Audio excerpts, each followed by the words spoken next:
Një aksident tragjik me pasoja fatale është regjistruar në Lezhë, ku babë e bij kanë humbur jetën, pasi automjeti me të cilin udhëtonin doli nga rruga dhe përfundoi i përmbysur në një kanal. Ngjarja ka ndodhur në aksin dytësor Lezhë-Kakarriq, në zonën e njohur si Gocaj.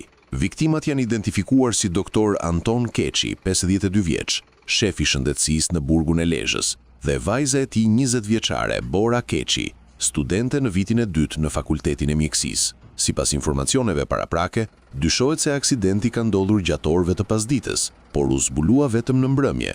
Kanë qenë familjarët që, të shqetësuar nga mungesa e kontaktit, kanë nisur kërkimet, ndërsa më pas shërbimet e policisë kanë lokalizuar automjetin në kanal bashkë me trupat e pajet.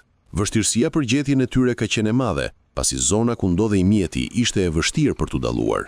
Në një postim ngushëllimi të shpërndar nga drejtoria e burgjeve, bëhet me dije se 52 vjeçari ishte shef i shëndetësisë në burgun e Lezhës, ndërsa e bija 20 vjeçare po ndiqte gjurmët e tij në mjekësi, pasi ishte studente në vitin e dytë të fakultetit. Anton Keçi ka shërbyer për 6 vite në sistemin penitenciar, thuhet në reagimin e drejtorisë.